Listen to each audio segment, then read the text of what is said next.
Hi there, welcome to our English. If you are eager to improve your English skills, this is the perfect place for you. Don't go anywhere and talk with our engaging lessons, helpful tips and fun exercises. Alone. Good. Say it with me. Do it alone. Say it Through again. hell and high weather. Through hell and high weather. Your speech doesn't hold water. Your speech doesn't hold water.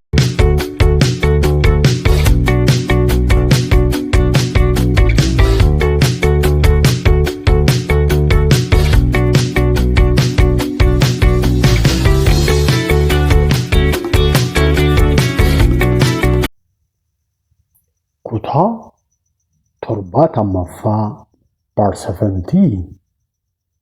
Let's go.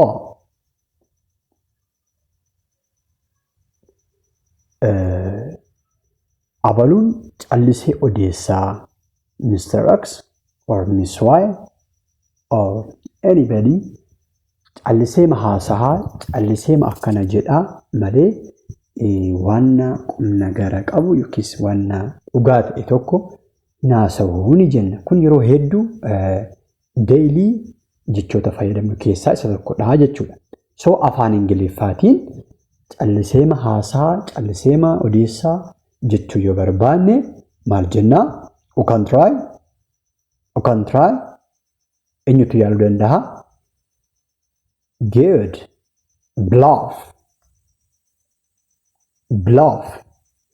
Bluff jettaniitu yoo ta'e argattaniitu jechuudha.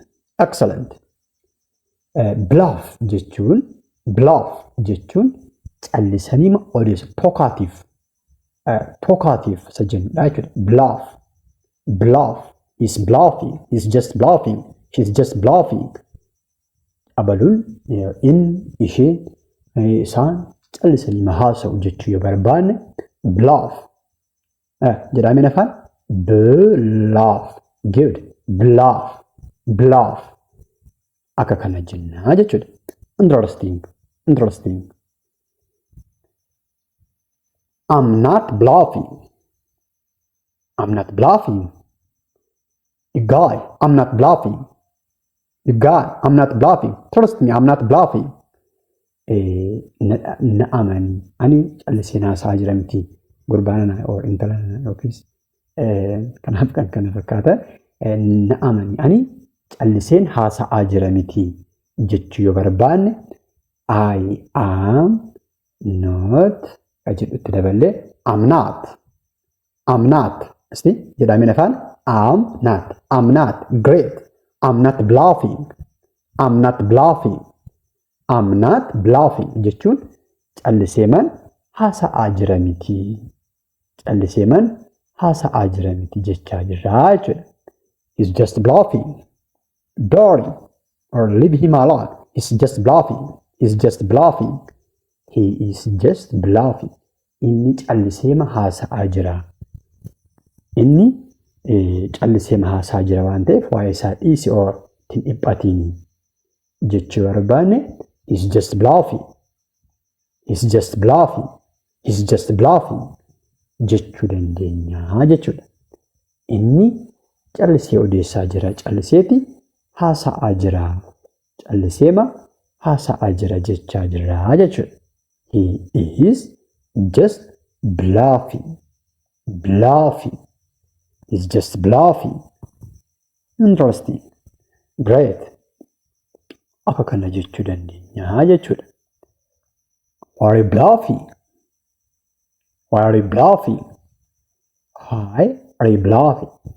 Maaliif callisteema odeessitaa? Or maaliif callisteema haasoftaa? Callisii jechaa barbaan why are you bluffing jedha. Yeroo pronounce goon why are you bluffing yeroo jennu jechuudha. Why are you bluffing? Ka jennura why are you bluffing? Internationally, like warra foreign ifaanasaa so barbaan why are you bluffing? Oh, Mr. X, you are bluffing. Why are you bluffing? Maaliif callisteema odeessitaa? Maaliif callisteema haasoftaa? Jechuu barbaanne akka kana jennee haasa'uu ni dandeenya jechuudha. Akkana jennee haasa'uu ni dandeenya jechuudha. Great. Mee isin immoo isaan callisanii ma odeessu? Isaan callisanii ma odeessu malee wanna sirrii miti. Isaan callisanii ma odeessu? Oh, it's great shame or shame to die. Isaan callisanii ma odeessu? Isaan callisanii ma odeessu jechuu yoo barbaanne afaan Ingiliffaatiin maal akka jennu deebii keessan komentii jala nuuf kaa'a. Leave your answer in the comment section. Put your answer in the comment section. Put your answer in the comment section. Interesting. Inni kabiraan kan nuyi irra ilaallu gaabbii. Abaluun ni gaabbe, ani nan gaabbe, isheen hin gaabbite, or si gaabbisiisa. Kanaaf kan kana fakkaatan bifa garaagaraatiin ni fayyadamna. So afaan Ingiliffaatiin kana jechuu yoo barbaanne maal jennaa? Hopefully ni beektu jedheen amana. All of you know. Isn't it? So what is that? What is that? Regrets. Regret. Ni beektu jedheen amana. Regretidha jechuudha. Regret jechuun gaabbii. Regret. Gaabbuu jechuudha. Gaabbuu yookiis gaabbii. You regret it. You will regret or you regret it. Ni gaabbita. Ni gaabbita. Si fooyyaa. Ni si gaabbisiisa wanti jechuudha. You regret it. You will regret or you regret it jechuu dandeenya jechuudha. Wanta ta'e specifically waa'ee waa tokko asuma taanaan itti daballee asii dhumarratti you regret it jechuu dandeenya jechuudha. You regret ni gaabbitaa jechuu barbaan kana jechuu dandeenya jechuudha. Oh, sorry. I regret it.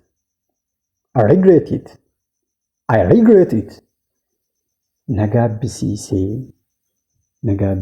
wantichi na gaabbisiisa wantichi nan beekaa yoo jenne I regret it. Oh, sorry. I regret it jechuu dandeenya jechuudha.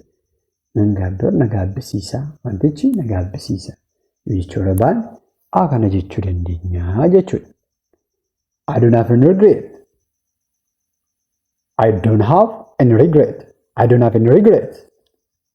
any regret. Ani gaabbii tokkoyyuu hin qabu. Homaa tokkoyyuu wanni itti gaabbu hin qabu. I don't have any regret. I do not have any regret. Ani waan itti gaabbu tokkoyyuu hin qabu jechuu yoo barbaanne immoo akka kana jechuu ni dandeenya jechuudha. Kana jechuu ni dandeenya jechuudha. Interesting. You regret.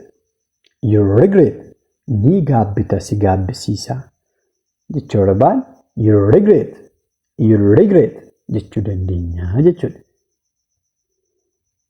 Dhugaadha si gaabbisiisa. Dhugaan sitti hima. Dhuguman sitti hima. Haqasaa ni si gaabbisiisa wanti kun yookiis gochi kun yookiis wanti kun jechuu yoo barbaanne afaan Ingiliffaatiin maal akka jennu deebii keessan komentii jala nuuf kaa'a. Akkuma kanas isheen yeroo hundumaa callisteema odeessiti. Isheen akkuma kanadha amala isheetiin yeroo hundumaa callisteema odeessiti. Callisteema odeessiti jechuu yoo barbaanne afaan Ingiliffaatiin maal akka jennu deebii keessan komentii jala nuuf kaa'a. Leave your answer in the comment section. Don't forget to put down or to jot down your answer in the comment section. Shaakaluu akkuma kanas deebii keessan gaaffii gaafatamtaniidhaaf deebii keessan komentii jala kaa'uu dagatinaa.